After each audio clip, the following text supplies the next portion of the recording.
Folks, welcome to the brand new episode of Decentralize TV here on Brighteon.com, the free speech video network. And as always, I'm joined by my guest today, Todd Pittner. Welcome, Todd. Great to have you here today. Welcome, Mike. And I want to thank you because I totally took advantage of you this weekend. Oh, you did? In your company, your Labor Day sale. Okay. I'm really grateful. And by Thank the you. way, the freeze-dried strawberries and the freeze-dried bananas came in, and my wife made a comment that I've never heard her say. She said, these are divorce-worthy. And I said, what do you think? And she goes, Divorce-worthy? if you eat all of these, we're going to court. Well, if I could send you more strawberries to save your marriage, I'm happy to do that. So just let me know if that's necessary. No, excellent sale. Thank you. Oh, that's great. Well, thanks for supporting us. We really appreciate that. And, you know, that's all organic, lab tested. I know you love it. In that format, the freeze-dried format, they'll last for many, many years. Mm-hmm. But getting to today's show, you and I have a really amazing guest coming up. And I think our audience is going to just, they're going to lose their minds today with joy, you know. Yeah, we are definitely going to hit the Control-Alt-Delete on your minds. That's the problem. Our guest today coming up is Mr. Roman Yampolskiy, and I it's hard for me to remember his name at the moment. I mean, his last name, and he's a computer science expert who has written many papers and done literally decades of research on issues like AI safety. How do we stop the machines from killing us all? And also, are we living in a simulation? Right. From a superior intelligence that built this world, and somehow we're in it. And he is almost completely convinced that we are living in a simulation. And today we're going to ask him why. Like, why does he believe that to be the case? Yeah. Yeah. So it's going to get interesting. And I just want to know, how would we know? And what does it really mean to be in a simulation? Because when I wake up in the morning, you know, I still need to walk my dog, or they'll go to the bathroom in the house and stuff. Is that all part of the simulation, Mike? Well, yeah. I mean, as he explains it, and I've watched many of his interviews, I've found him very intriguing. Of course, the simulation is persistent and it is convincing because we are in it. You know, we are living inside a biological haptic interface that is very convincing to our consciousness. That's basically, you know, steeped in the simulation. So of course, it feels real and looks real, and you know, all the emotions, we experience them as real. So you're going to break my heart because that means I'm an actual NPC, Mike. Well, but our consciousness is in the simulation. Okay. So you're not an NPC, but there are NPCs in the simulation who do not have the souls. So the simulation theory actually explains why there are NPCs. That explains to a lot. Populate the world with non-player characters. Yeah, that supports my 98% number. You know, my dim view of humanity. Yeah. So the world is populated like a giant Sim City, right? Yeah. There are a certain number of actual divine souls from a transcendent reality that agree to enter the simulation. And here we are, and we're born into these bodies, right? And yet, in order to fill out the rest of the world and make it look more full, there are NPCs. Wow. Yeah. I mean, it tracks. It tracks with, with what we're thinking. You know, that I think only 2% of this world people in this simulation have the ability to critically think, and so I think that's right. Yeah, I'm totally into it. You know. Yeah, and we got to be careful because we want to cover both topics, AI and the simulation. And I feel like I could do a whole show on each of those with our guests. You know. Look, there's yes. As I did my research, as I am wont to do, I've broken it up into like 6 different categories. Each one could be a show in and upon themselves. I mean, this is going to be a fascinating interview. So he's going to pop in any minute, and then we'll break shortly to kind of recompose the panels here and everything. Great. He should show up any minute. In the meantime, I want to mention after after the interview, we will have the after party. And of course, the show is sponsored by a solution that you have brought to the world, which is about how to keep more of what you earn. And then I've got a couple sponsors. We're going to get to that later. But did you notice what gold and silver have been doing lately in terms? Kind of thumbs up, Mike. Yeah. Silver went over $41. That's amazing. Yeah. And go silver. Good for silver. Go silver. And gold hit like 35.70 or something. So we've been doing this show how long, Todd? Over 2 years. Well over 2 years. Over 2 years. Okay. So I think when we started doing this show, gold was around $2,000 an ounce. 1,800. 1,800? Yes. So in other words, you're saying gold has almost doubled since we started doing the show. Yeah. Yep. And Wow. I do think we should take credit for it doubling. Well, I mean, look, we told everybody that's the life raft, the lifeboat for your assets is gold and silver and maybe privacy crypto on top of that. Yep. Right. And if you employ the strategy of keeping more of what you earn, you can afford to buy more gold and silver and privacy crypto. Exactly. And good food from you. Yeah, right. And also in light of our guest that's about to join us, we're not saying that, the way to win the simulation is to have the most money. That's not what we're saying.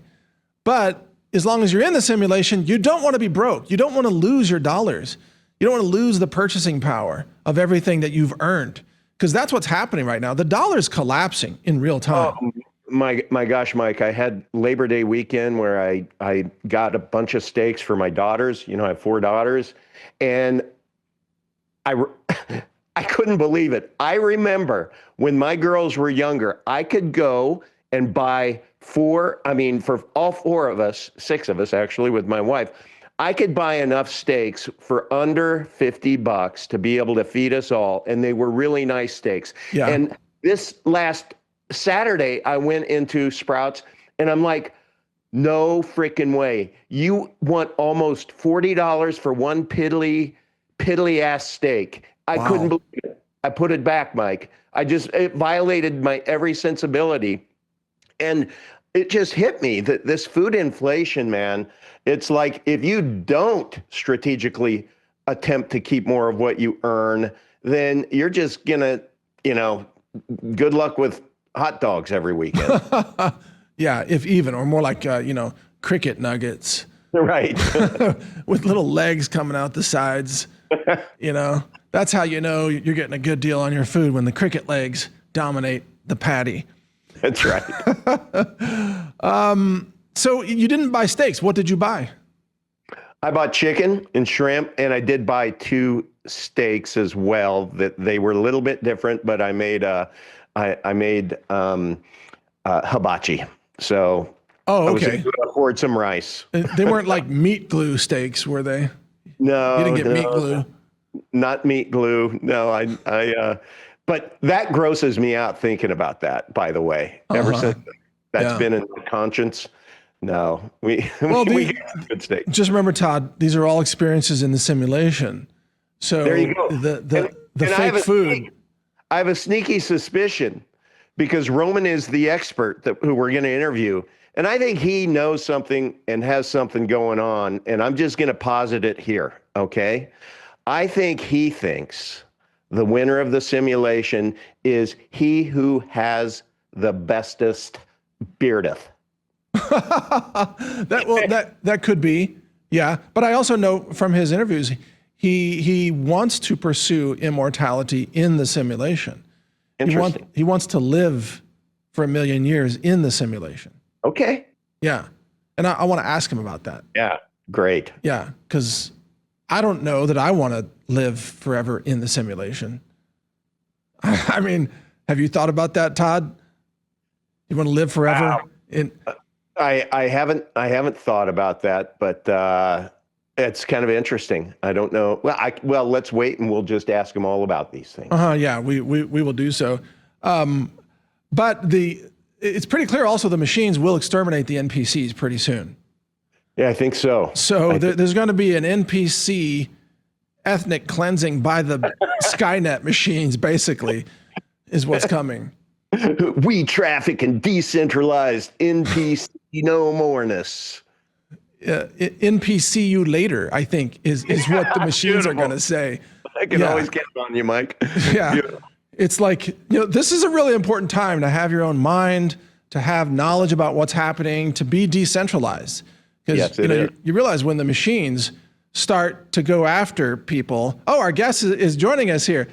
Welcome, Mr. Yampolskiy. My case is made. Look at that beard. I know. We love your beard, sir. Thank you so much. Why don't you have a beard? Me? Because I never graduated from puberty, I guess. I don't know. Mine is embarrassing. I actually did the computations. From 16 to about 65, you'll waste 6 months of your life shaving. Oh. Plus all the costs of shaving supplies, plus everyone looks better with a beard. Well, that's the best intro ever. So welcome to the show, Roman Yampolskiy. It's an honor to have you on. Appreciate it. So this show is about decentralization. We try to share with our audience strategies for how to live more off-grid, and we have a technology emphasis.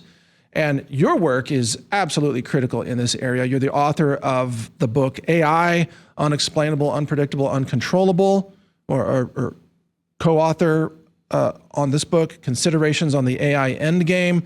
Let's go ahead and show it on the screen there. And you can search for our guest's name. It is Yampolskiy, Yampolskiy. Don't forget the I before the Y. And you can find his books. He's also on X at Roman Yam, Y-A-M, which is obviously short for Yampolskiy. So, Mr. Yampolskiy, can you please give our audience a little bit of your background in computer science and AI safety and the academia, infrastructure, et cetera? Yeah, I'm an associate professor of computer science and engineering. I've been working on AI safety for about 15 years now. Published a number of books on that topic and close to 300 papers now on different subtopics in that domain. And in these papers, you arrive at some very, I think, to some people, shocking conclusions, although Todd and I both tend to agree with your conclusions. But can you tell us about what are the things that you have said in your papers that are attracting the most attention or scrutiny? Yeah, so I'm looking specifically at future AI systems we're likely to be able to develop in the next couple of years, and I study what are the limits of control for what we call AGI or superintelligence systems. And it seems that our initial assumption that given enough money and time, we can figure out how to control superintelligence are probably not true. It's impossible. Basically, given sufficiently intelligent system, it will find a way to escape from any controls we place on it and essentially do what it wants, which means we are not deciding how the future is going to turn out. So when we're told by companies like OpenAI that, yes, we're going to build in guardrails and we're going to have a safety division, or we're told that by Google or Meta or whoever, it seems like what you're saying is that those efforts have already failed and it's not possible for humans to outthink the coming superintelligence. Is that fair? Right. So I think it's nice that they are trying. It's certainly better than not trying, and I'm happy they have at least safety departments and they're working on it. That's wonderful. Would be much worse if they completely skipped that. But it seems that their efforts will not scale beyond tool AI. So the systems which are narrow AIs, they can make sure are much better, much safer than our AIs. For AGI, we're starting to see them essentially fail to guarantee quality, guarantee that the system doesn't lie, be able to explain and predict what they do. And once we get to beyond human performance, I think they definitely will not succeed in that domain. Now, let me share with you, and by the way, my co-host Todd has questions for you as well, but let me share something briefly that's also important. My background is also mathematics and computer science, and my company built our own AI on top of open source models with some really, I think, really clever retraining techniques, and we've released that publicly. And I use AI to write code to do the data pipeline processing for the training material for AI. So I'm very familiar with this. And one of the things I've noticed that I'd like to ask you is I've noticed that there appears to be the natural emergent property of intelligence from sufficiently complex neural networks. I think you've spoken to this about the brute force method of just adding compute to silicon neural networks, giving rise to intelligence in ways that even the engineers don't quite understand. Can you speak to that? Yeah, so if you look at nature, just animals, as the brain size increases, it looks like they're getting smarter, with humans being sort of at the top of that food chain. There are exceptions, bigger brains in dolphins and I think elephants, but they have lower density of neurons. So the more neurons, the bigger the neural network, the more likely you are to have advanced intelligence. And that theory, the scalability hypothesis, has been shown to be true so far. The more training, the more compute is done, the more capable those systems become. And thank you for answering that. And let me follow up specifically. It seems to me that there is an emerging natural intelligence out of the complexity, even without additional training. What do you think about that concept? Because what I'm seeing is, yeah, go ahead. I'm not sure I fully understood what you mean by that. Can you explain a little? That when you add more neurons to a system that has a base level of training, that its own exhibition of intelligence increases even without additional training. In other words, as they are scaling up the data centers and the GPUs and so on, even if they don't refine new algorithms of training, the systems are going to get smarter beyond human intent. If you just add additional nodes, additional neurons, they are not knowledgeable. They have random weights, so they are kind of useless. Only after you train them, integrate them with the rest of the network, do they contribute to more problem-solving ability. Okay, well, thank you for clarifying that. Todd, you've got an interesting question, so go for it. Yeah, so just for the record, for those of our viewers who've been with us forever, you know that I'm usually invited to these high-tech interviews to raise the intelligent bar. So, you know, humble brag there. Roman, so I have two questions, and you can answer me either. But the first one is, you know, I'm a magician. You know, I put myself through college as a magician. So this question has to do with magic, or an illusion, more appropriately. Why is human control over superintelligence an illusion? That's question one.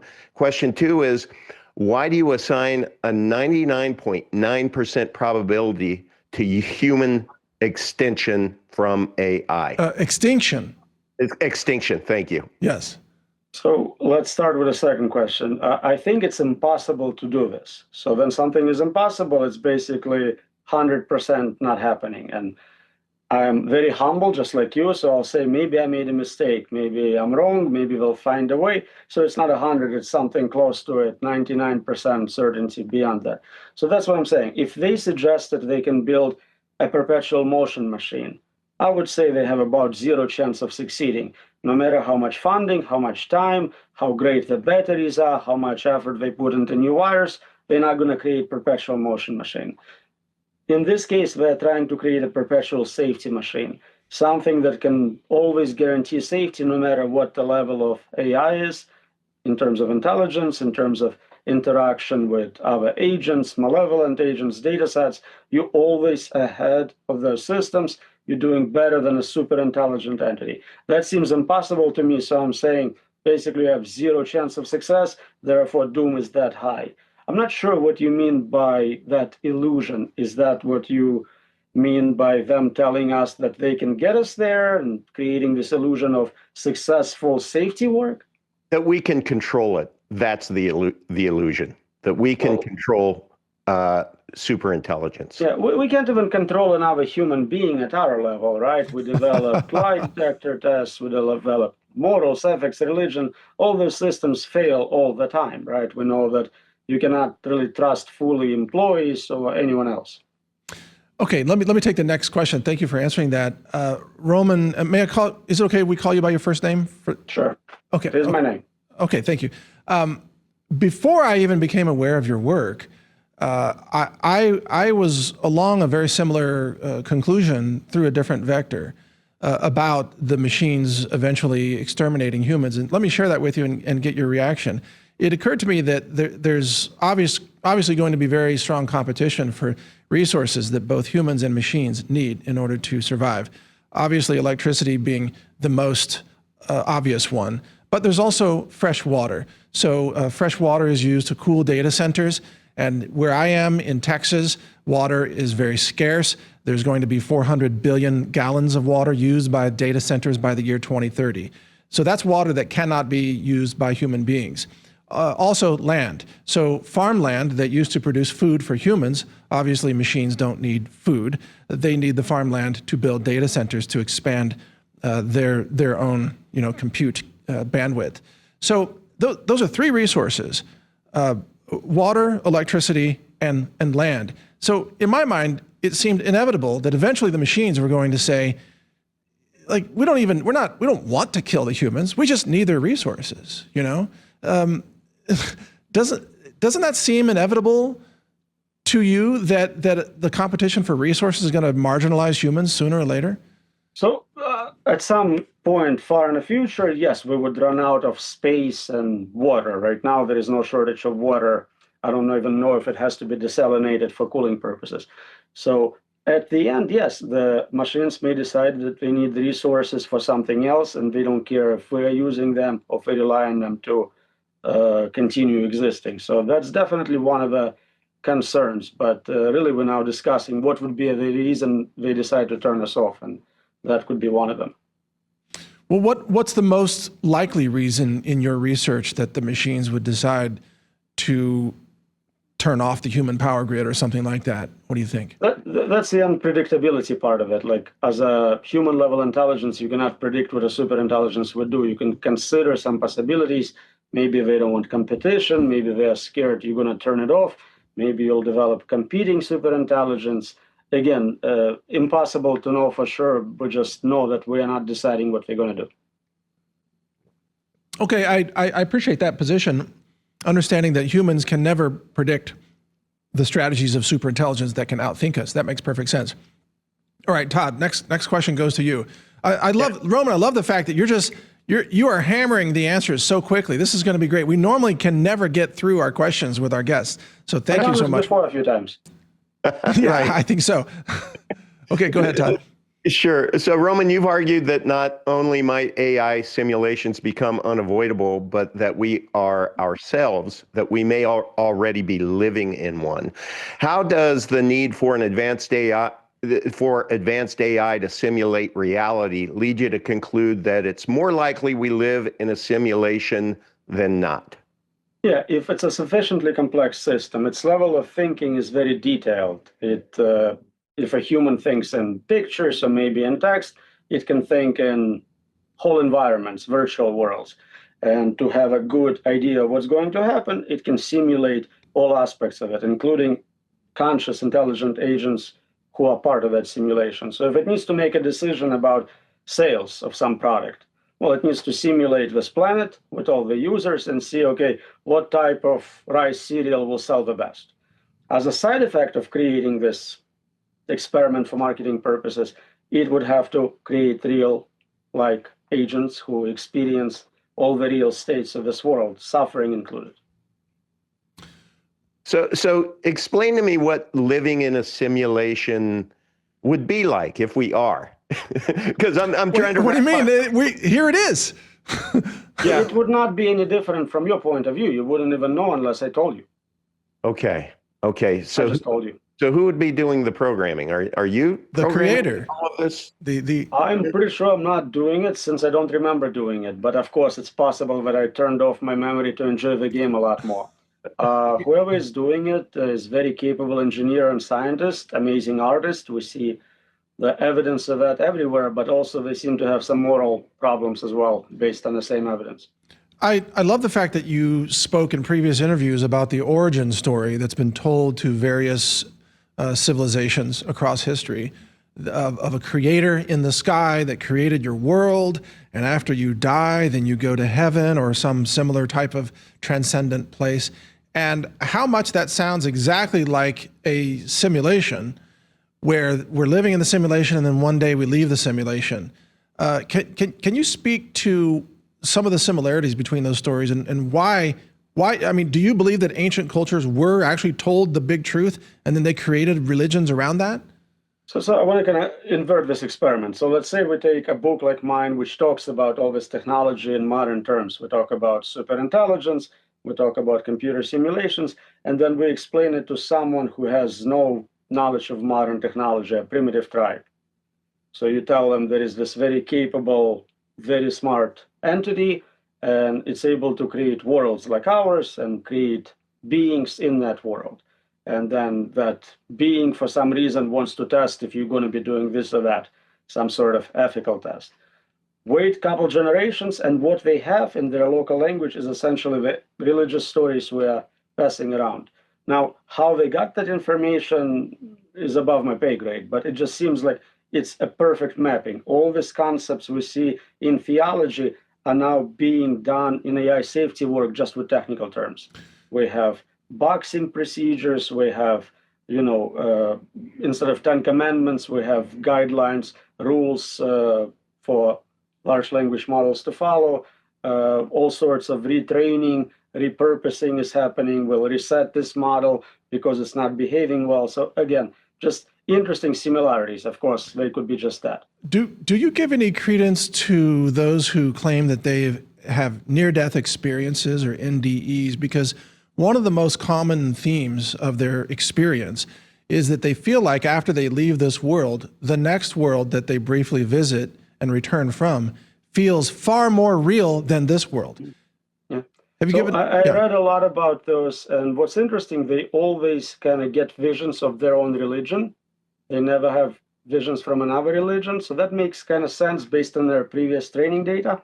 There are good experiments with artificial neural networks where if you start disconnecting parts of it, it kind of creates an internal input, which also stimulates the network to produce those hallucinations. So the network starts kind of producing outputs as if it's actually experiencing a world it's trained on. Interesting. Wow. Okay. Wow. Well, that's going to drive a lot of philosophers nuts trying to parse all that. Todd, you want to take the next question? I mean, my question stack keeps getting bigger, so jump in when you can. Well, like I said, I'm raising the IQ with my the IQ bar with my question. So, Roman, do you think that this master creator, who may or may not be living in his mom's basement, do you think he eats Cheetos or Doritos? No, that's not my question. Sorry. Could this simulation itself be a test, whether we're wise enough to resist building uncontrollable AI or not? Well, given all the developments, recent developments, we are very likely living in the most interesting of times. Not just because I'm living in it, but because we're creating a lot of meta technology, meta inventions. We're creating intelligence. We're learning to create worlds. Never in the history of the world we were able to create inventors, agents. This is all novel. So it wouldn't be surprising if they were experimenting with specifically this time period to find out, let's say, how to create safe superintelligence, what other types of superintelligence can be created, what are the interesting worlds. It could be a tool for testing, tools for creative exploration. We cannot know from inside the simulation. Okay. So, yeah. Quick question. So, do you believe that we are living inside a simulation? Is that your belief? I think there is a lot of good reasons to think we are, yes. Okay. And I heard somewhere that you would love to live in the simulation forever. Did we get that right? So I don't want to die. And so that means I don't want to get old, get sick, and I want to live as long as possible. If there is an option to learn what is outside the simulation, and outside is better than inside, I'm happy to continue living forever outside. Got it. Okay. All right. Thanks for that clarification. Now, I've got a totally different question for you, but I just want to preface it by saying that we invited you here in all seriousness, and this is not. We don't consider this to be entertainment. We're not asking you these questions because it's just interesting to the audience. We are genuinely wanting to more deeply understand the nature of our reality as we experience it. And I think that's important for our world. I think your work is actually really, really critical for humanity. And yet, Most people, and I know you've experienced this, Roman, most people dismiss this. And I want to ask you why that is. What is it about the normalcy bias that people just, they'll listen to you or they'll read your book and then they'll say, that was cool. And then they go back to their regular life, you know? Why is that? I don't think most people actually dismiss it. If you look at this as a type of scientific religious mapping, most people are religious. Most people believe in a super intelligent being. They believe it's a temporary world. So the default for humans around the world is not atheism. That's already a given. That's Even a good point. Within scientific community and within atheist community, a lot of people do take simulation theory as a possibility.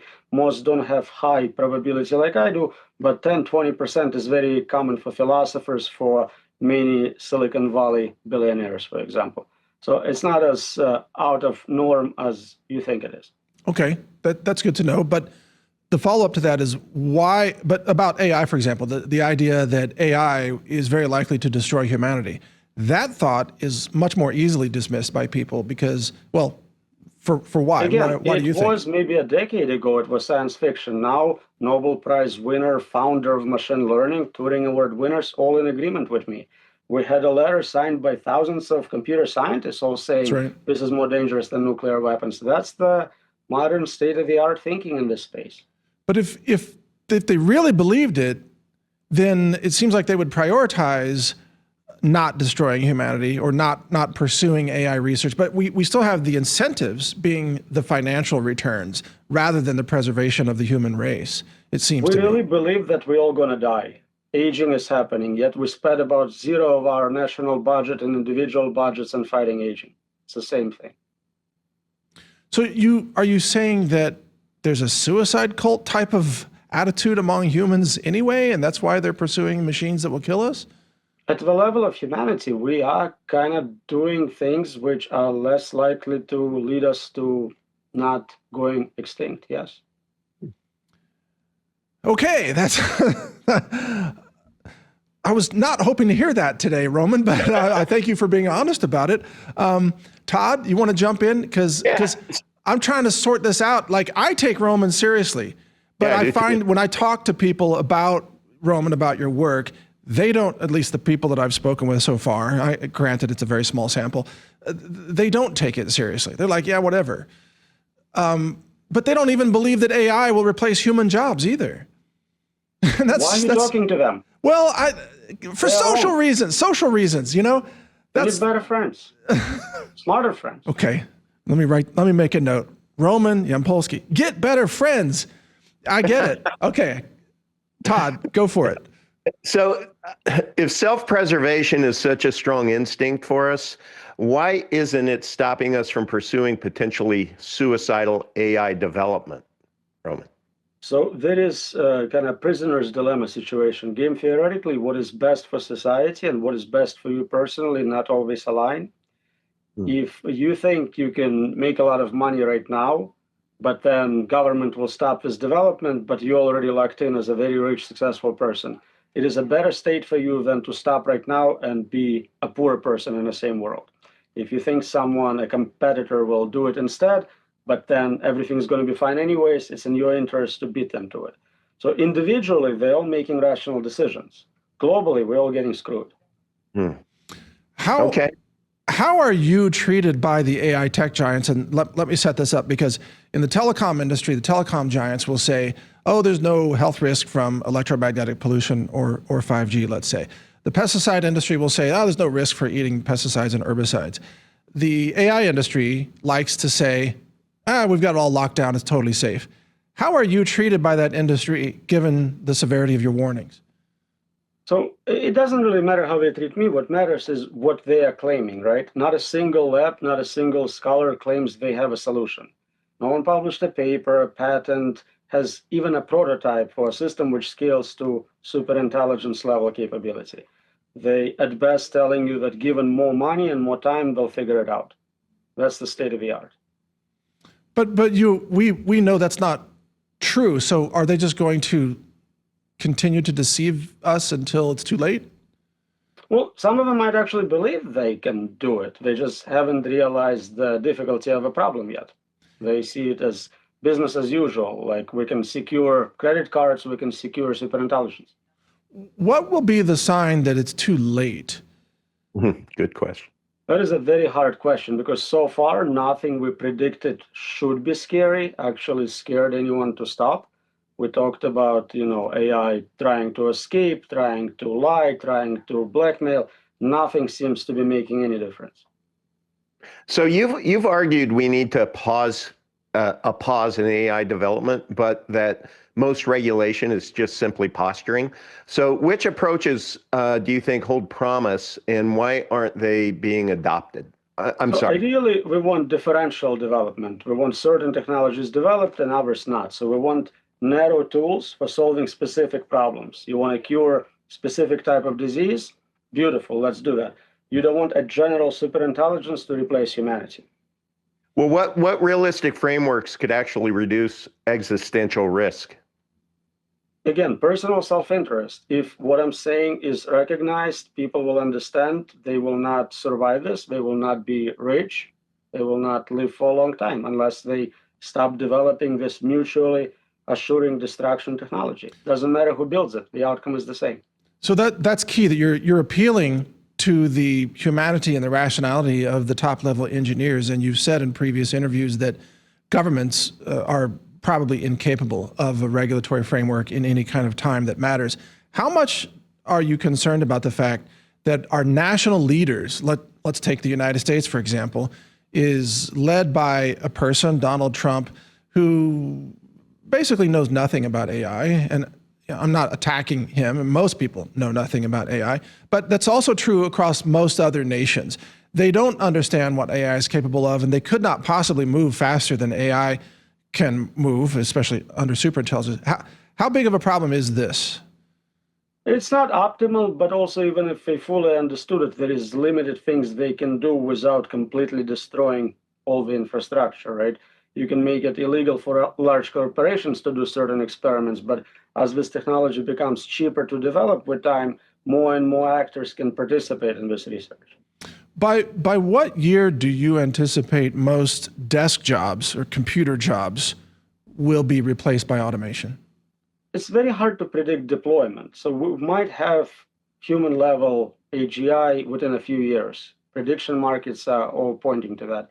But it doesn't mean that people will immediately be replaced. There are so many complete BS jobs which still exist. They don't need to exist, but we just keep them around. Well, what I've done in my company, I'd love your reaction to this, is I augment our human talent with AI tools. But in doing so, for example, I use AI coding now. That means I did not have to hire 2 additional human coders. Now I'm just using Anthropic to write the code, or Claude code, whatever. Maybe Grok code coming up next. So effectively, even though I don't intend to replace humans with AI, I will hire fewer humans because of the automation factor. But there are other companies that, of course, would just immediately replace as many humans as possible, and there would obviously be economic pressure to do that.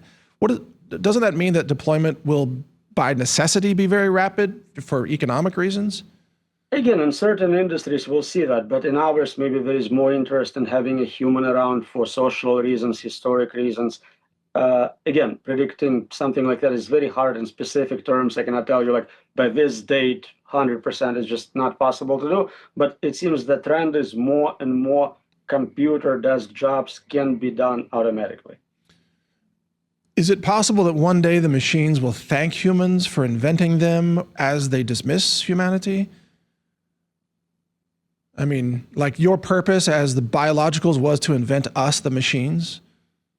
They likely to replace us for sure. Will they thank us is a very difficult question. I'm not Yeah. sure if they will. I cannot predict that. Of course. Okay. What would be the methods of efficient extermination? Maybe I'm asking you to predict too much here. I'm sorry, I'm not trying to put you on the spot. I know you write science papers. I'm not claiming you're a futurist with a crystal ball, but have you thought about this question? Yeah, and the most interesting answers are outside of what we can predict. Novel physics, novel weapons, novel poisons. I simply cannot predict something like that. I can tell you about historic precedent, things we know about, viruses, nanotech. We don't know about things we don't know about. All right, so Todd, basically he told us antimatter grenades are going to take us out, is what that's, you know, right, something that we don't even know of right now. That's going to be the system. Okay, Todd, next question is yours. Yeah, thank you. Roman, I mean, what are the humans to do ultimately? I mean, think about it. Other than die, you know? Yeah. If you have an audience, and I don't know how large your audience is, try to influence those people not to build superintelligence. Tell them to vote for people who are against building superintelligence and so on. So I want to build, I mean, I want to use a lot of AI to help empower humanity with knowledge. My focus is actually health and nutrition.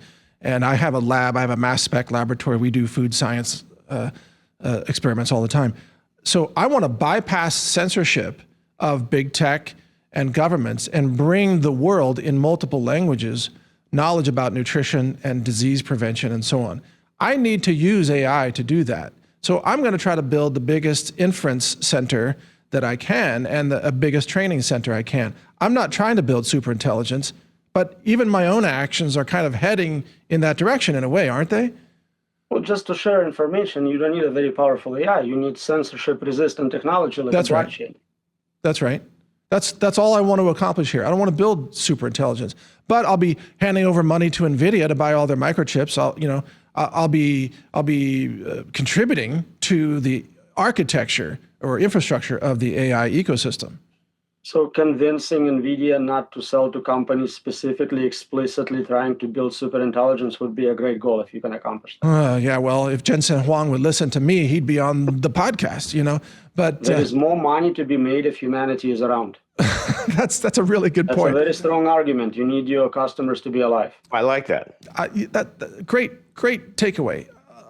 Todd, next question is yours. If we are in a simulation and you are expert in it, is there a cheat code? How can we win? I published a paper on how to hack the simulation. You should read it. It's really good. Oh, I Everyone will. says so. Definitely. I will. Where can we find it? I will read that. It's still on the internet. They haven't censored it yet. Maybe because I'm still here. What is the title? Is How to Hack the Simulation by Roman Yampolskiy. You also wrote another paper about the evidence of the simulation that could be obvious to those of us who are inside the simulation, I believe. But I forgot the details of that paper. Can you go over the highlights of that for our audience?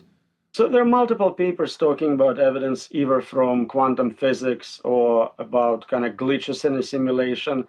All of them are kind of similarities between what our virtual worlds are doing in terms of saving compute efficiency of graphics rendering and what we observe in the physics world, observer effects. You only render something in this universe if someone's looking at it at microscopic level. Well, yes. And what about the quantization of physics, Planck units, Planck constants, and so on? So the digital nature of physics is another good reason to think it may be, but also there are analog computers, so that doesn't prove it completely. So, and you said it doesn't render the simulation until we are observing it. So that obviously involves the observer effect, Schrodinger's cat, Heisenberg principle, et cetera. And you believe that to be a very real phenomenon in our simulation, correct? I mean, I just want to clarify. Well, those are experimentally verified pretty much beyond question. So what they mean is the interesting philosophical dilemma, but the actual experimental evidence is very strong. How do you explain consciousness and the sense of self-awareness within the simulation? Right, so that's a very hard question, as it is called hard problem. We don't know for sure. There could be external players in the simulation, but also it could be just a side effect of how your hardware and software interacts with the inputs you are getting. So the example I like to give is about optical illusions. When you look at an optical illusion, you experience certain internal states. Maybe you see rotations, maybe color change. Those are internal perceptions, quality you experience. There is good evidence that AI can experience those as well as animals. So maybe there is some rudimentary states of consciousness already in large language models. Wow. Todd, go ahead. I'm going to grab an optical. I have a really great optical illusion to share here. You go ahead. Okay. I'm going to grab it. I'll be right back. So you've obviously heard of the Mandela effect, Berenstain Bears versus Berenstain Bears, or build it and they will come, or build it and he will come, those type things. Is the Mandela effect just maybe a glitch in the simulation? It'd be surprising. I mean, if they were making a change, they would wipe your memory, wouldn't they? Yeah, but why do many of us think of this? I mean, it's not the Berenstain Bears, damn it. It's Berenstain, but yet it's Stain in the books. I don't have a strong opinion on it. It might be part of a bigger set of pieces of evidence. Okay. I think it's a glitch, but that's just my simulation. Okay, you see this, gentlemen? You familiar with this illusion? Yep. Okay, all right. Now this, I like how you just have props around, like I'm going to demonstrate simulation. yeah, Sure, no, I do it all do. the time. You should see what we have. I don't want to see what you have. So if I just simply try to rotate this and keep it on the same vertical axis. Well, I'm conscious, man, for sure. Definitely not NPC. Oh yeah. Right now, what's really interesting is if I take a piece of tissue, all right, and I'm going to tie it to one of the rungs of this apparent window. Okay, there it is. And this isn't Todd. This isn't your sleight of hand magic. This is just straight up neurological perceptions gone wrong. And then I rotate it. It appears as if this tissue is kind of leaping. Well, I don't know. Maybe I'm not holding it that well. It appears that if it's going back and forth, but I'm actually rotating it around in a circle. Right. So you can ask basically a modern large language model. The only requirement is that it's a novel illusion. You cannot use something it can Google or see on your show beforehand. So That's true. It's completely novel, and you show it, and it has the same experiences as an average human. Then we know it had the same experience. Well, that's a task, coming up with a completely novel illusion. This was demonstrated decades ago, and this is actually a trapezoid. It's not even a square, but our brain says it's square because that's the way we always see windows. I can't even show you, but like this side is much shorter than this side. Anyway, our audience gets it. You get it, Roman. Okay. Let me, Roman. I really appreciate your time. Are you okay with about 10 more minutes? Yeah, that's perfect. Okay, let me ask you a kind of a devil's advocate, but a philosophical question. The assumption underlying a lot of these conversations is that humanity is worth saving. And what is it about humanity that is worth saving? Like, why is this such an important goal? Again, I'm being facetious a little bit, but in your philosophy, why does that matter? Well, I'm enjoying my life. I don't want it to end. I don't know about yours. Maybe it's not worth saving. I have no idea how you experience life, but I love it, and I enjoy my family, my friends, so I'd like to protect them. Well, I'm going to get new friends, so I think I'll enjoy it more when that happens. But yeah, I'm enjoying life too. But as a whole, I'm not that impressed with all of humanity. I'm impressed with part of humanity, right? But not all of humanity. I mean, we have, child killers and war and violence and the deception and irrationality and all these kinds of things. I mean, there's good and bad together. I could see an argument that not all of the race is worth saving. So there is a subfield of research about building a worthy successor. If you think we are building superintelligence and we cannot control it and it's going to kill everyone, can we influence the future of the universe in terms of what type of superintelligence we build? Will it be very creative? Will it have consciousness and so on? So some people are very interested in the future of a post-human universe. I couldn't care less. Okay. Roman, in this simulation, people are born, they grow up, die, right? So how can you rationalize the fact that you'd like to live in this simulation forever if you know that biologically it seems we all die? Well, it's a disease. You have an aging disease, and just like any other disease, we can cure it. You can be at the same age, healthy forever. There is no physics problem with that, right? It's not violation of laws of physics. So that's part of your simulation, is hopefully to be able to figure that out for yourself. Is I want to live forever. I'm going to treat my body well. I'm going to cut down from 3 to 2 Big Macs every time I go through the Golden Arches. Yeah. I'll still let you supersize it. Okay, great. And I heard you speak about this before, that the reason most people have children, you believe, is simply as a replacement strategy. But there's obviously something built into the neurology and the emotions and endocrine systems of humans to desire to have children. Yeah, historically we liked sex. That's what evolution used to get you to have children. You may not even know why they showed up, but that's what you did. And then later, then you started to realize things. You were like, I'm going to be old. I need someone to take care of me. I'm going to be weak. So you had children. And now you need someone to run your business after you can't. So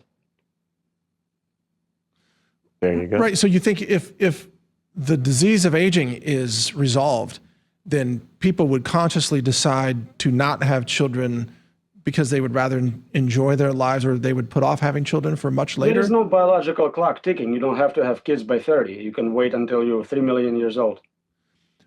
One of the great things about people dying off is that's how the structure of scientific revolutions takes place, though, right? When old ideas die off and they're replaced by new, younger thinkers. Wouldn't living forever cause a concentration of intellectual, models that could be bad for our future?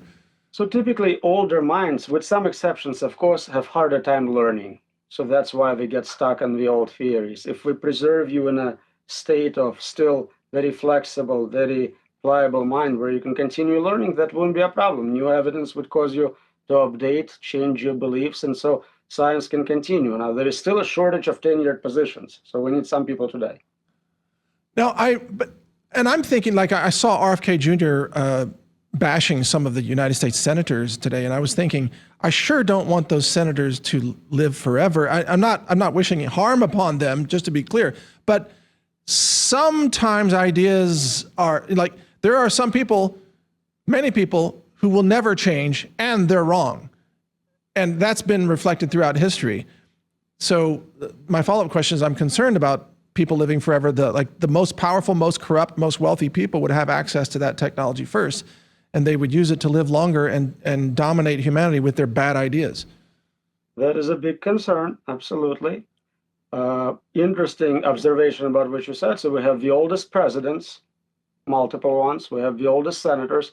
Why are they all not investing more into life extension? Good question. We keep electing them. Maybe they should take a hint. But the other thing that I hear from you, and I hear this from other AI or machine learning experts, is a very high confidence that AI will solve aging. And my background is obviously in nutrition and so on. I'm not yet convinced, although I'm open to the idea that AI will solve aging. Are you confident that that's possible?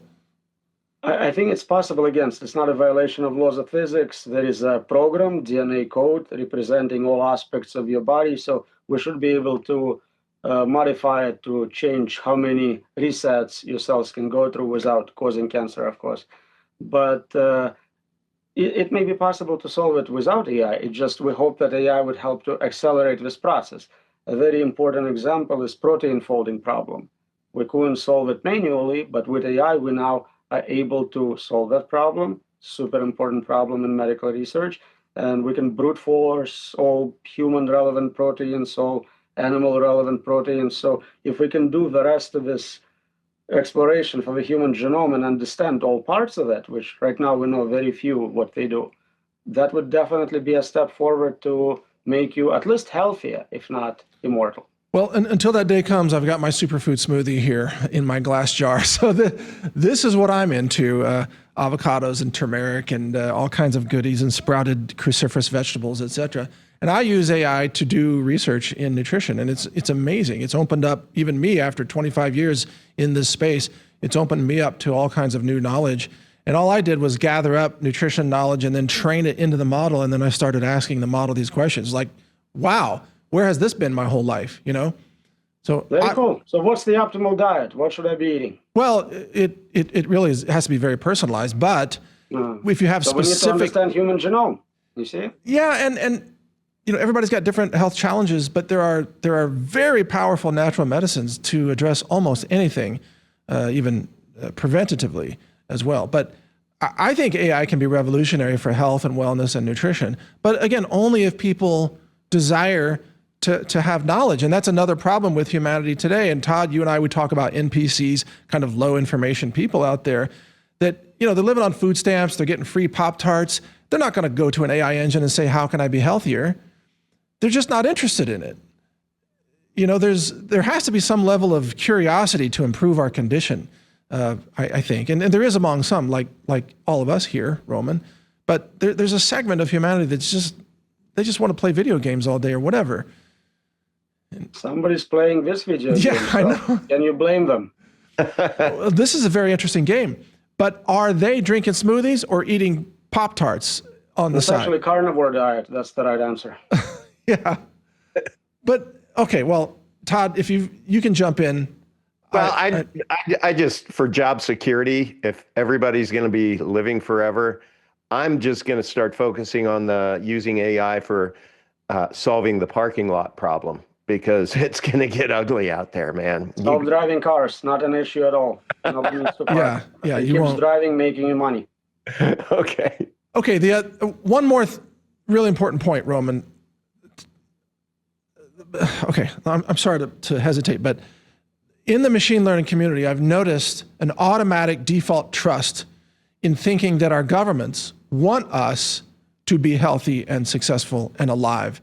And I'm convinced that in some cases, various governments around the world are really not that interested in doing anything other than killing people off or depopulation and so on. So it's like, even before the machines go full Skynet, I feel like government policies are killing us too. So why is there this very common trust in government as a good faith organization? Or maybe this is outside the scope of where you focus, but this is a problem that has bothered me. It's a bit outside of the scope, but look at different countries and their governments. Some are better than others, and you can see which ones work best by people voting with their feet. You may think it's not perfect or optimal, but most people want to be where you are.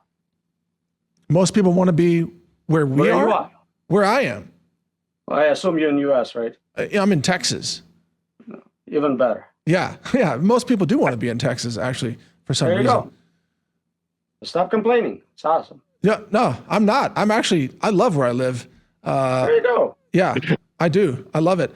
But that's another question. How can we maintain a positive attitude and continue to live meaningful lives in pursuit of knowledge and the things that matter to us, even with the knowledge that one day the machines may try to kill us all? It's all about having a sense of humor. Well, we have that. Figure out what is the funniest possible joke. I think this life is the funniest possible joke, actually. You read my paper about humor. Excellent. Okay, so that's a very practical answer. But what else? I mean, what would you add to this? I mean, we're kind of getting close to the end of this interview. Our audience, they're high IQ people overall. So what would you say to them? Enjoy life. It doesn't matter how many days you got left. If you live every day as if it's your last, you'll have an awesome life. Todd, your comments? Bingo. Well, you know me. I'm like, don't live in fear, shut your TV off, and live life locally. So I think we track pretty well there. See, and actually being a street magician has a lot to do with simulation theory, because what Todd does, Roman, is he goes out onto the street and he films himself showing people that reality is not what they think through sleight of hand magic. Mm-hmm. And it's really cool when the perception doesn't match the internal model of what's possible. That's how you test for consciousness. You can detect NPCs with that. Excellent. Oh, yeah. Todd, you have an NPC detection system. Yeah, I do. Now you see it. That's awesome. But that's the Right. thing about sleight of hand magic is it's interesting because it violates the internal model of what should be possible. So we're going to have Violations of your internal model are what jokes are. That's what comedians find in our world and tell you about it. And then you tell your friends about it to fix their world model. really good point. Okay, let me ask you, Roman, I'm going to give out your handle on X. It's Roman Yam, Y-A-M, short for Yampolskiy. That's the Twitter channel right there. Definitely follow that. And then on Amazon and other booksellers, you've got the book AI, Unexplainable, Unpredictable, Uncontrollable. And here's another book, Considerations on the AI Endgame. And I believe there are also Audible versions available of both of these books. So anything else you'd like to... I believe is incorrect. Maybe in a different simulation it's done, but my publisher is very slow. Oh, is that right? Unless they did it and I haven't seen it yet, then it's awesome. You know, you can just pick an AI voice. You can have AI perform the book. I've seen a lot of that. That's a different story, yes. You can do it yourself. You can read out loud to your children. That's a good idea. Yeah. Is there anything else you'd like to add or mention, how people can familiarize themselves with your work? You can follow me on Facebook, follow me on Twitter, just don't follow me home, as I always say. Okay. Well, thank you so much, Roman. It's been really intriguing. This has been, we're honored to have you on. We appreciate your contributions to understanding. Thank you so much for joining us today. Thanks for inviting me. I appreciate it. Thank you, Roman. Love your sense of humor. Yeah, we love it. You got to keep it interesting. All right. Thank you, Roman. Have a great rest of your day. Take care. Cheers. All right. For those of you watching, we will take a break, and then Todd and I will come back with the after party, which should be especially interesting because we've got props now. We've got actual illusions to run by you, but I need to find a better way to spin this thing that looks more convincing. Anyway, we'll get to that. We'll take a break. We'll be right back after this break. Stay with us. Perfect. Join the official discussion channel for this show on Telegram at t.me/Decentralize TV, where you can ask questions or offer suggestions of who we should interview next. Also be sure to subscribe to the email newsletter on Decentralize.tv, where you'll be alerted about 1 day in advance of each new upcoming episode, before it gets published. On Decentralize.tv, you'll also find links to our video channels and social media channels across all platforms, including Brighteon, Rumble, BitChute, Twitter, Truth Social, and more. Check it all out at Decentralize.tv. All right, welcome to the after party. And Todd, I think I speak for both of us. For anybody who would like to be a future guest on this show, if you could just answer the way Roman answered, it would be awesome. Wow. It's like, he does not waste time. He gets right to the point. He answers the question. Succinct. He is the most succinct guest we've ever had. Very succinct. Like he was nailing my question stack. Yeah. Right. I was thinking, man, this is going to be embarrassing. We're going to finish the interview in 20 minutes. Well, it's funny. Like he wants to live forever, but he doesn't want to do an interview that takes any longer than necessary. I respect that. It's like, let's answer the questions. Let's get it done. Total respect. Anyway, what a brilliant man, huh? Well, I'm certainly appreciative that he wanted to be part of our simulation, at least. Yeah. Yeah. He's done a lot of interviews with some pretty big channels. I think. Look, we got the illusion now. Oh, excellent. All right. Excellent. So let just because I want to do this right for the audience. Okay. Let me take the tissue off. We're going to slowly spin this. Now, I'm spinning it in a circle, but you're probably seeing that it's like waving back and forth instead of spinning in a circle. Yes. I'm seeing the back and forth. It looks like it's just going back and forth. And now that's pretty wild. All right, now let me add the tissue. Okay. This is where the illusion gets really freaky.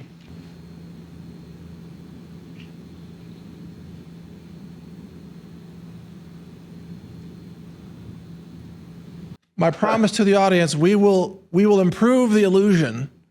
Oh, right. Sorry, Todd, didn't mean to cover your face. We will improve the illusion. Here we go. And demonstrate it for you in a future show. Perfect. Okay. And this actually, I saw this first on a video out of a science show from Australia in the 1970s.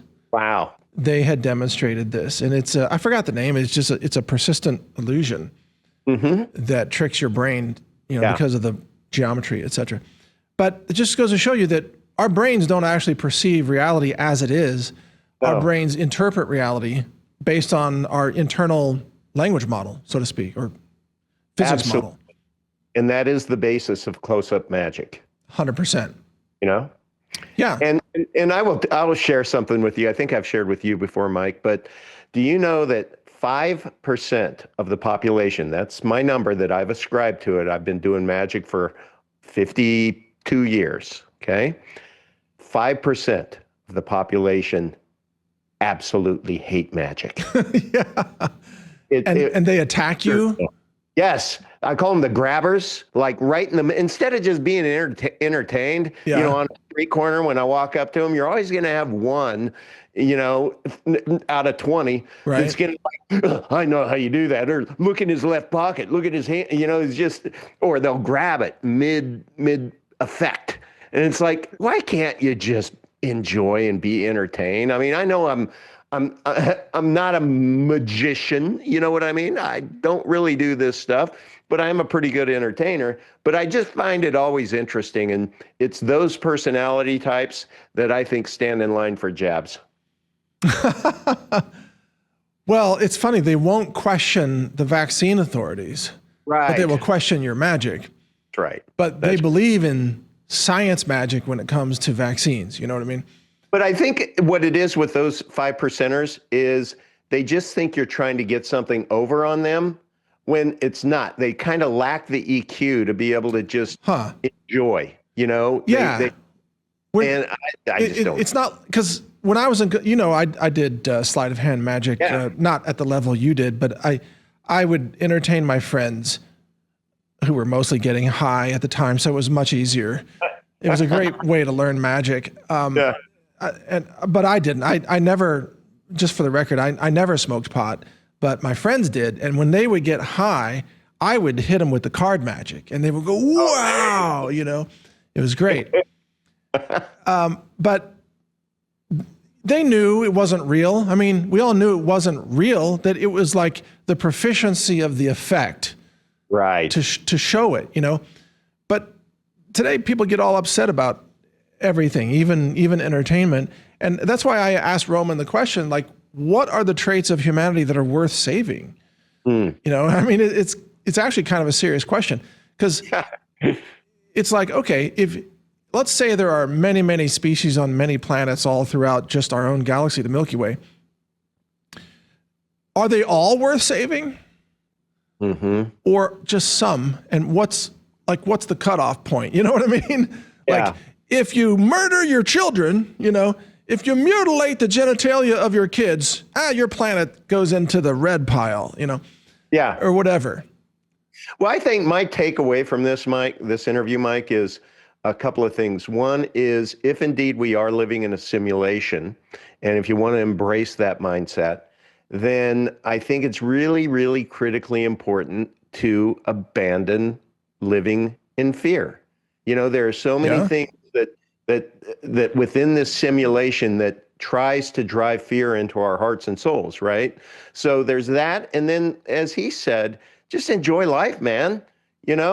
It's like, it's not so bad. The simulation doesn't suck that bad. I mean, I think it's pretty good for most people, right? And so. But there you what go. we failed to ask Roman, a really important question. How does he plan to survive the machine's extermination of humans? We should have asked him that question. Yeah, well, we need him as a return guest now, Mike. Yeah, because I honestly don't know his answer on that. Maybe he doesn't know, but you would either, some people might answer, well, I'm going to merge with the machines. I'm not saying that's his answer, but some people would say that. But then it's like, well, you give up your humanity if you merge with the machines. And is that even possible? Actually, I do remember he was very skeptical about the idea of transhumanism from a previous interview. He said, you can't really upload yourself to a machine. You've just made a machine copy of, your language patterns or whatever. Okay. So he has expressed skepticism about that. Yeah. But how do we survive the machines? I've got hatchets and things over here, but I'm not sure that that's the answer. I haven't escaped from New York. Knife? Yes. Yeah. Well, flamethrowers. I did an article years ago, like 10 years ago, called How to Kill a Google Robot. Oh. And I even argued at the time that it was going to be an important skill to kill robots. Okay. And how do you? Well, and by the way, I don't want the machines to hear this because they might hold it against me. Okay. But one answer is to use vehicles, so you can run over them with trucks or cars. Okay. Yeah. That's why the machines want to run the vehicles like Waymo, so they won't be used to kill the robots, you see. Good point. Right. The other way, and this is from Star Wars, The Empire Strikes Back, is wrap their legs in cables. Okay. Remember the ATT walkers? Yeah. And Luke Skywalker is like putting a cable around and tripped them up, you know? And then they fell, and for some reason they exploded. You can trip up the robots. All right. With cables. EMP weapons, but also you can use high-powered rifles to target their energy systems. You would assume they don't have a lot of armor unless there's a really strong improvement in orders of magnitude of energy density of the batteries. So, and armor is very heavy, right? So you get yourself a 300 Win Mag rifle, you learn where is the battery pack on this robot. Okay. And you hit them in the battery pack. But then again, you got to dodge the drones that are coming in to take you out with the thermal cameras. Yeah. So it's going to be quite a challenging thing. Man, I just kind of like my simulation right now to where I'm not dodging, mini drones. But do you think, Mike, you're a scientist, is there any scientific way to test whether we live in a simulation or not? Yes, there are. There are some ways. Talk to me. Well, I mean, he's actually written papers about this.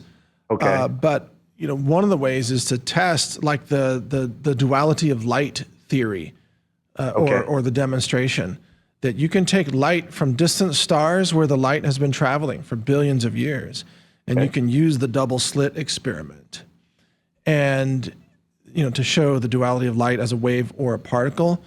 Okay. And although I guess this is a leap of an assumption, but I think it's the human observer that actually makes the duality of light work.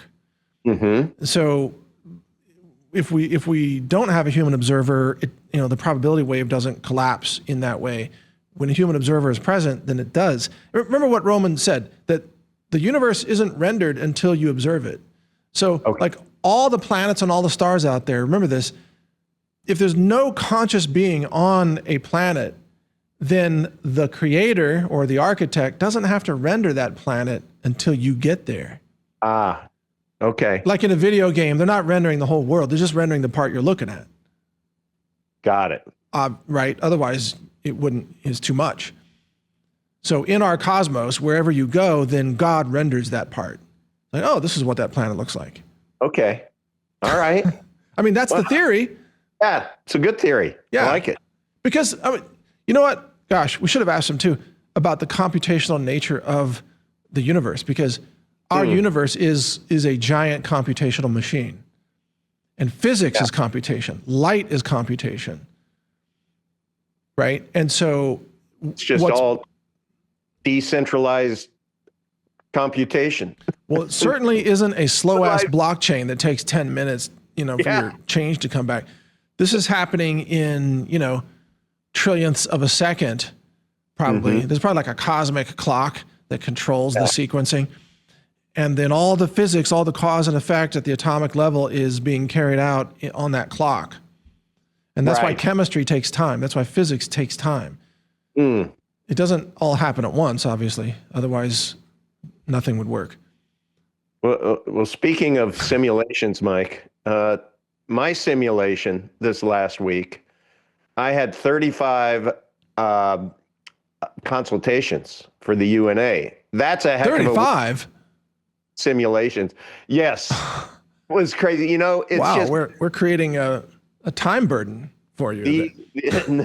Bring it on. No, it's been fantastic. And it's just, I bring that up to just say that for those of you who have been watching and listening, thank you for booking the consultations. And most of you have moved forward with these UNAs. And it's just that people are getting the message, Mike. Let me bring up your website while you're talking. It's my575e.com. Right. Is the site. Go ahead and then share it with our audience. Yeah, it's just been neat because I've been able to hear this last week so many different stories of people's lives and their operating realities. And are they W-2 earners, W-9 earners? Do they operate businesses, LLCs? Do they own property? Do they trade in crypto? Do they have children? Do they have homes? You know, and all of there's a solution based upon each of those use cases. And people are finally waking up to the fact that, wow, this, one person said, this seems too good to be true, but I believe it will change my life. And I thought that was very, very wise, right? And those of us who've had them for 5 years, 10 years, et cetera, you know, that's true. That's true. But I just, you know, I think the message has gotten through to people, Mike, to where it's like, just go to the website and watch the 90-minute video. It's free.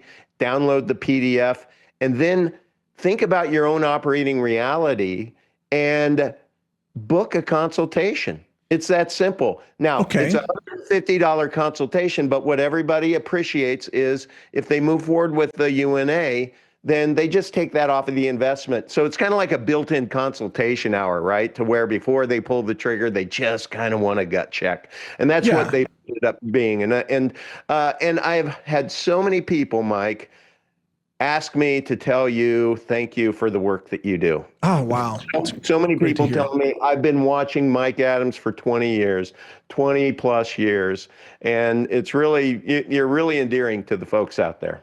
Oh, wow. Well, thanks for that feedback. Look, we love our audience. We love all the support that you give us. And we try to educate you and bring you really interesting guests like today, and also keep it lighthearted and funny, which reminds me. So now that I guess we agree that we are living in a simulation, how does that change your keep more of what you earn slogan? Is it like keep more of what you earn before the robots make us burn? Like, how does this affect financial planning, knowing that Skynet is coming for us? Is my question. Keep more of what you earn so that you can buy more life years, because that's going to become a thing, right? Trust me. So what you're saying, like our guest Roman, he was saying that aging is a disease that's going to be solved, but it'll probably cost a lot at first if it's achievable. Probably. You can imagine, you know, because wouldn't most people who have a lot of money, wouldn't they pay like $1 million to never age, I suppose? Yeah. Add a year on to my life, $1 million a year.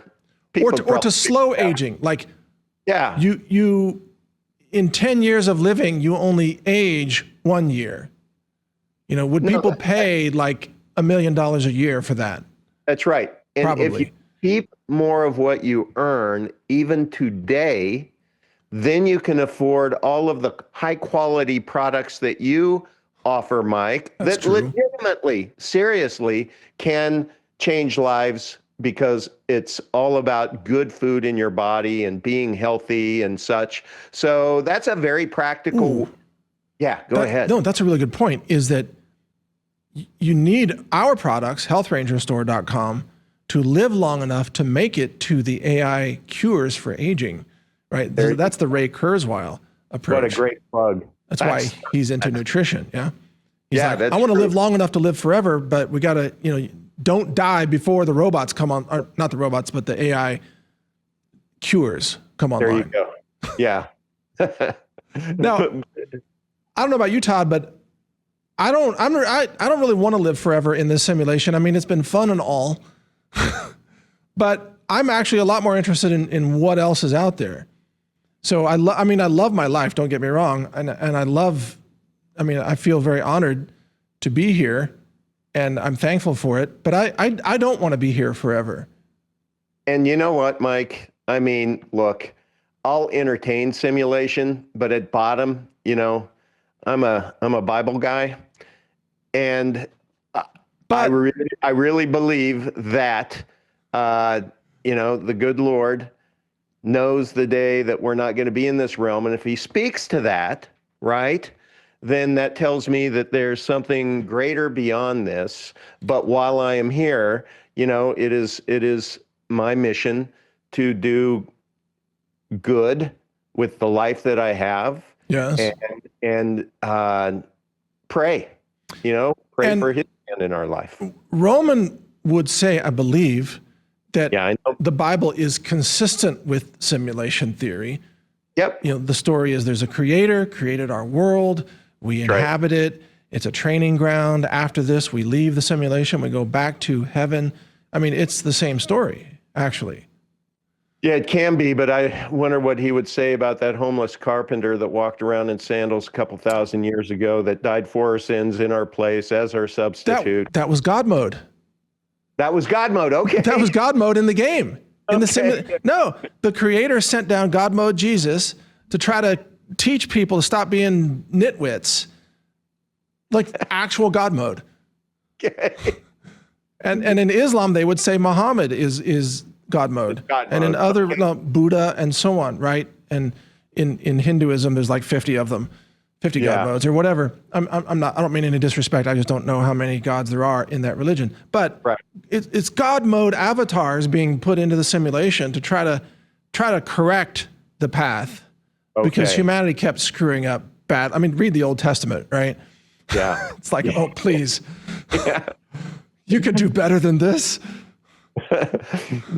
Well, as for me and my simulation, I'm going to just appreciate my God mode little guy over here on my desk that, I think is his story. Yeah. And God mode's story. No, that makes perfect sense. But it's also interesting that if God wanted to reset the simulation, that reads like the book of Revelation. Yeah, that's true. It's like, let's send in the giant space rocks, shake the earth flat, everything's gone. The souls are all taken out of the simulation and brought into heaven. It's all in there. I've taught about this chapter a lot. Yeah, sure. And then the planet is reset and it starts over. He's like, Sim City, I don't like it. Godzilla's going too crazy. Let's reboot the game. Game over. Yeah, game over. More quarters. Come on, more quarters. Right. And it's interesting that also even, for example, Buddhism and also like Native American traditions, they have stories of the universe ending and then being reborn and ending and being reborn again and again.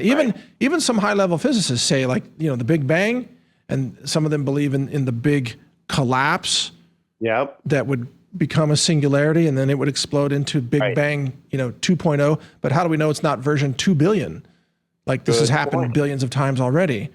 Valid point. Right? The big banging 2 billion bang, 2 billion and one bang. I mean, how do we know?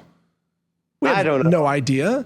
But I'm going to follow the trends, Mike. And the trends tell me that there's going to be a day in my simulation where a good steak is going to be $100, not 40, and certainly not 4. Yeah, that's probably true. So inflation is real in the simulation. It is. Unfortunately. It is. That pushes us towards tilt, I think. So, gold and silver hit all new highs. Well, wait, silver is not an all-time high, but gold is an all-time high. Silver is back above $40 for the first time, I think, in 11 years. Wow, that's amazing. It's really something. So let me mention, folks, if you go to metalswithmike.com, this is one of our affiliate sponsors. It will take you to Battalion Metals, and you can get gold and silver there from our trusted partner. We've worked with them for many, many years. This is the Treasure Island team that launched this new venture. And very competitive pricing, discreet, insured delivery. So that's metalswithmike.com. And then if you go to verifiedgoldbacks.com, that will take you to the Goldback page where we share our science lab testing of the gold content and gold purity of the goldbacks, proving that they do contain the gold they claim, actually a little bit more, an average of 102% of the claimed quantity of gold. And that's how I did it right there, melting down. That I actually took these photos. That's me with the giant ceramic furnace and burning off the polymers to leave the gold behind. And it becomes a little gold foil. Like there it is. You see, that's actually my hand right there. You see that picture? Yeah. Yeah. If you melt down, that's like a a 10 or something, or That's wild. you get this gold foil. And then you can further melt that down into a gold ball, like a gold BB. Yeah. Wow. And then you can weigh that accurately on an analytical balance. And you're like, hey, there's a lot of gold in here. See, 0.9197 grams. And let me scroll down. Here's the results. Out of the gold backs, the recovery percentage was always over 100%. Right. Yeah, every time. And you know, Mike, people are listening to your show, watching your broadcasts and such when they're paying for their UNAs in goldbacks. That literally happened. That's awesome. 2 weeks, all goldbacks. It was crazy. Since I've been mentioning goldbacks, and again, the website is verifiedgoldbacks.com. You know, they've doubled in value. Really? Yeah, they're over $7 now, quite a bit over $7. And they were like maybe $3.60 or something when I first started mentioning them. Wow. Yeah. That's fascinating to just contemplate. I mean, I got them for the utility, right? Because, but you're right. They are, wow, the value is going up in those $10 goldbacks, right? Totally. But wow. I'm going to go. I really love your idea. I'm gonna add a new slogan to Health Ranger Store. Is use nutrition to live long enough for AI to solve aging. That'd be our new slogan. Yeah, and then maybe you can survive the robot extermination agenda. Yeah. All right, Todd. Is there anything else you want to add today? I mean, this has been fun. Oh man, it's my brain just is on Control-Alt-Delete right now because I think my personal simulation is at tilt level, and I'm really, really grateful for Roman. He was a fantastic guest. I hope we can get him back at some point in time. And I am really fascinated to read his paper on how to beat this simulation. I'm gonna find that and you know what, Todd? You can find his paper, and you can copy the entire text, and you can paste it into Enoch and ask it for a summary. So you can use our AI to summarize his paper about how to beat the simulation. That's a great idea. Yeah. That's a great idea. Man, I use Enoch all the time. It's really amazing. I was using it in a previous segment, and it's rocking. And man, I can't wait until I can't wait for the next 6 months of what we have planned for Enoch and what, all the data we're processing and the multilingual approaches and everything. And right now, I mean, we're continuing to accumulate storage systems and GPUs, and we're waiting on the new NVIDIA Blackwell chips. It's gonna be a game changer, let me tell you. And we've got our data center almost done here, our mini data center. Yeah. Which will share the same building with our laboratory. Next time you come out, Todd. Yep. We got a whole new studio almost done. We've got the new lab. It's going to be my next question. When is the studio going to be done? It's like 6 weeks out. Okay. Yep. My wife and I are both coming out. Okay. Me too. You're going to love it. So whenever you want to make that trip, we'll give you the full tour. And until then, keep up the great work, Todd. And we'll do a show together in studio, baby. We will, with the card magic in studio. There you go. Yeah. And in the meantime, keep identifying NPCs. Okay. But don't tell them about the NPC you later agenda that's coming. Right. I love that. Keep it a secret. You and me and Roman and the machines know that. Okay. But the NPCs have no idea. Let it be a surprise. You know how Phil Jackson, who coached the Chicago Bulls, he was able to patent, or whatever the word is, for three-peat when they won their third championship in a row. Oh, is that right? A three-peat. And and he made $1 gazillion off of it because there was all these T-shirts for three-peat. Huh. Anyway, NP, see you later. You should protect that. Do a shirt. Yeah. NP, see you later. That would be a great shirt, man.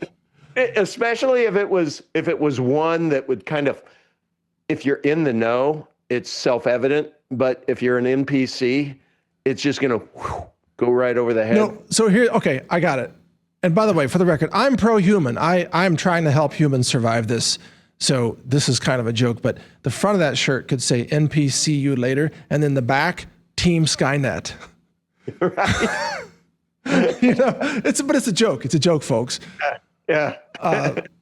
Except for the NPCs. but I'm pro-human, just to be clear, but we need to use AI to protect humanity from what's coming. I mean, we have to be off grid. We have to be decentralized. That's, Todd, this show is really pivotal because the skills that we're teaching people, how to grow your own food, how to get off grid, how to be more self-reliant, this is what's going to help you survive the Skynet scenario for real.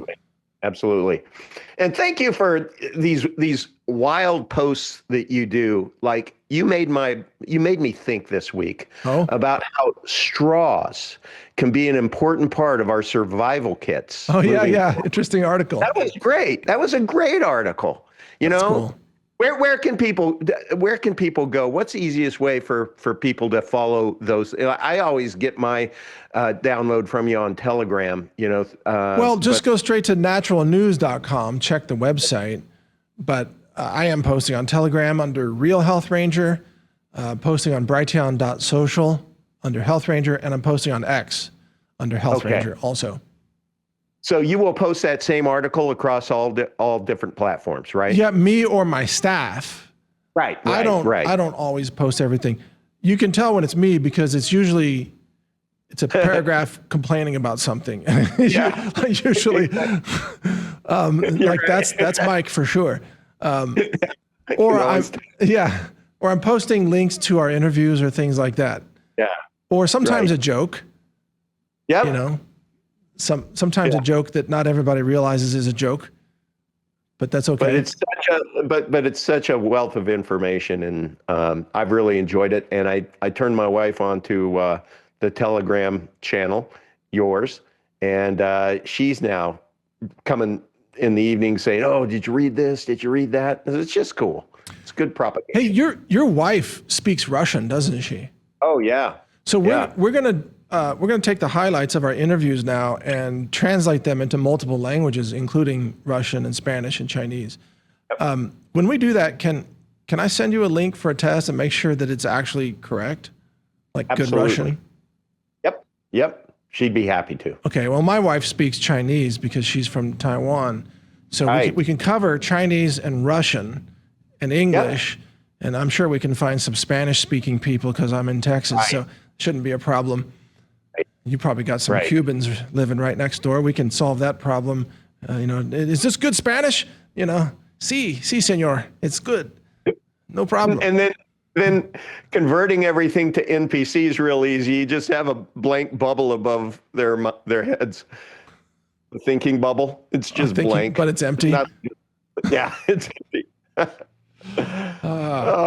We've been mean to the NPCs, but that's it's okay. okay. They don't get it. They don't even know we're being mean to them because they're not there. And ladies and gentlemen, if you are watching this, you are a 2%er. I'm just going to say that. I talk about it all the time in my consultations. People who watch this show and listen to your broadcast, they just don't think like 98% of the population. They have the capacity to critically think. So we have great viewers. Hey, you know what? Last thing, Todd. Let me put on my glasses for this. You know what? Give me a question that you want me to ask Enoch. Maybe even related to the show today. Okay. And let's just try it. Let's try it real time, see what it does. All right. To beat this simulation. What? Okay. To beat this life simulation. Oh, okay. I'll call it cosmic simulation. How about that? Okay. Yeah. What references would you use as prompt engineering pop quiz? Yeah, to beat the simulation, what resources would you use to achieve the win? or something like that. I don't know. Yeah. I think we're going to need to provide more context. Let me add something here to say. You had it. Assume we are living in a cosmic simulation created by a highly intelligent extraterrestrial entity that has created the entire universe. Okay. Okay. Because technically, God would be extraterrestrial because it's not of Earth. Yep. I mean, not human, right? Yep. Okay. Way beyond human. Okay. To beat this cosmic simulation, what resources would you use to achieve the win? But we haven't defined the win. What's the definition of winning?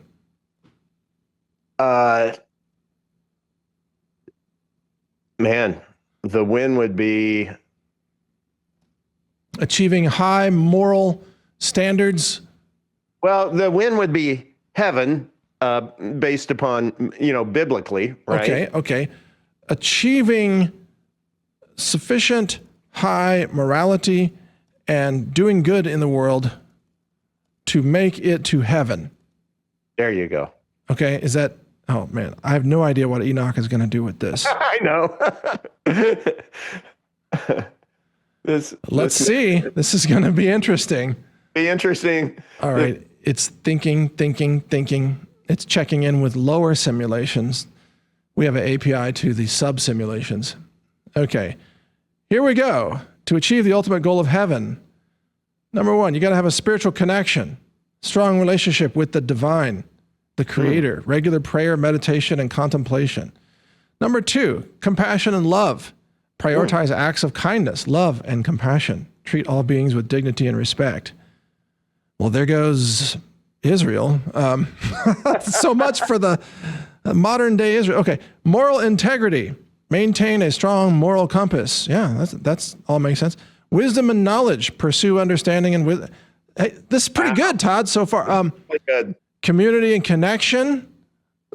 Foster strong positive relationships. Gratitude. Express gratitude for the gift of life and stop teasing NPCs. Okay. Humility. Remember you are part of something much larger than yourself. This is crazy. I'm telling you, Enoch is great. Good. I actually feel a sense of pride at the moment, which is a sin apparently, but I'm like, I feel, because I built this. Yes. And it's actually pretty good. But that sense of pride is offset by your lack of covet because yours already. Well, there you go. It says, while material possessions, wealth, and earthly achievements may seem appealing, they pale in comparison to the true rewards of living a life of morality, compassion, and wisdom. Boom! End of show. You should copy Mic and paste freaking and post. drop. Yes. Okay, that's it. All right, you can switch back, guys. Why? The guys on my video board are kind of slow right now. Kind of like this nails it. So Todd, great question. Thank you for that. And Enoch rocked it. Yeah. So there you go. I guess you can use AI even for deeper spiritual connection. This is how we win. Yes. It's not about how many Bitcoins you have, actually. Yeah. Or even gold. It was beautifully articulated. Good job, Enoch. It really was. Yeah. Enoch rocked it. Enoch rocked it. Enoch for everyone, man. Enoch, the rocker. Okay, that's why it's named Enoch. It's all about hidden knowledge being revealed to humanity. So there you go. That's at Brighteon.ai, folks, and it's free and it's non-commercial, so enjoy that. And Todd, thank you for your time today. It's been a great show. We always have fun, but today was especially fun. It was. And thank you, Roman. Thank you, Roman. Yeah, he's the most direct guest, the most succinct. I think he's running a summarizer LLM in his head. I know. That he's using in real time. High IQ person I've ever talked with. He's just like, how can I say this in the fewest words? Unlike you and I, they're always goofing off, Well, I hope he enjoyed my attempt at humor in the beginning where I made the comment that I'm raising the IQ bar in here. He didn't really laugh. He didn't laugh that much at that one.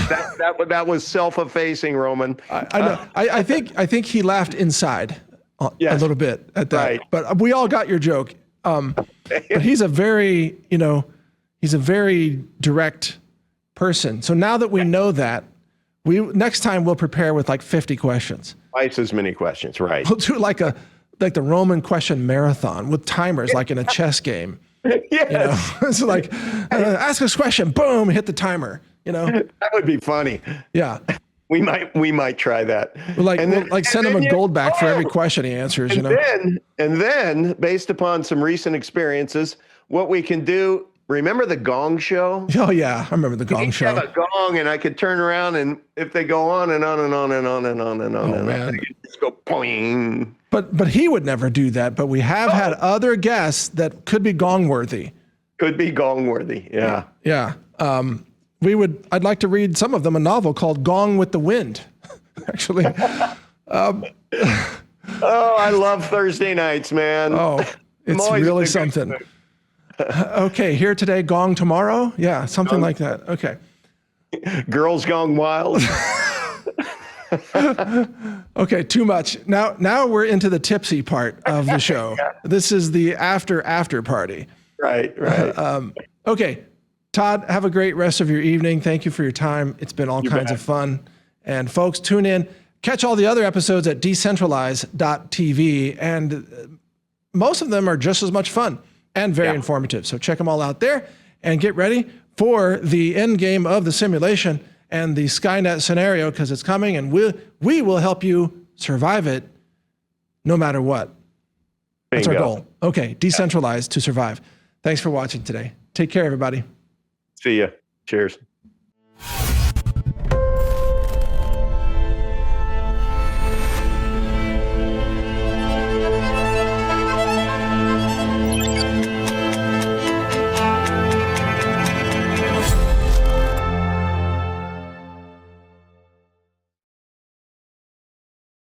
We've got a brand new product at the Health Ranger store to share with you, one that took us over 2 years to put together.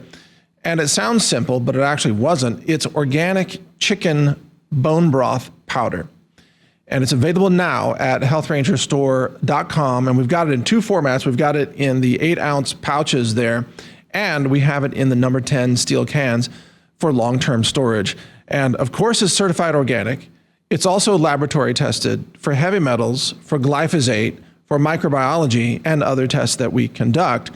And the reason this is so important is because if you go to the grocery store right now and you buy a chicken broth product, usually it's in a box or sometimes it's in a can, you're going to find that it's loaded usually with MSG or some hidden form of MSG. And they'll have things like, flavors listed on the ingredients label, which typically it's hidden MSG. And MSG is an excitotoxin. It's toxic to neurology, and actually it's toxic in many other ways as well. And we wanted to be able to offer an ultra clean, laboratory tested version of chicken bone broth. And even though we don't sell chicken flesh, this is a product that can be combined with so many things like quinoa, or things that we sell in our Ranger buckets. It can be combined with pinto beans. If you add chicken broth to the water base for lots of things, including like macaroni and cheese, you can have chicken macaroni and cheese, or chicken soup macaroni and cheese, or any kind of like an instant meal. You can add chicken broth to it, and you're going to greatly enhance the nutritional density and the natural flavor of it without using any MSG whatsoever. So if you look at our product, again, go to healthrangerstore.com, and if you scroll down, you'll see the ingredients here. Check this out. Ingredients: only one, organic chicken broth. That's it. Country of origin, USA. Okay, that's it. There's nothing else added. This is the one chicken bone broth product that you can trust to not be made with artificial flavors or chemicals or MSG or added excessive salt or any of these other additives that are typically in the food supply. This is just pure, simple, natural, certified organic, sourced in the United States, subjected to our lab tests from U.S. farmers who follow certified or organic procedures and have achieved that certification that we have verified because we do all kinds of due diligence on our supply chain. So this is the cleanest, most pure organic chicken bone broth that you're ever going to find in the marketplace. And in this format, it stores for a very long time, and you'll love to use it this winter too, coming up. So check it out now at healthrangerstore.com and try this product for yourself. Give it a taste and understand that it is authentic, 100% real, no excitotoxins, nothing that's toxic, nothing that's going to worsen your health, only the one ingredient that's going to enhance your nutrition and enhance your health. So thank you for supporting us. Shop with us now at healthrangerstore.com. I'm Mike Adams, the Health Ranger. Take care.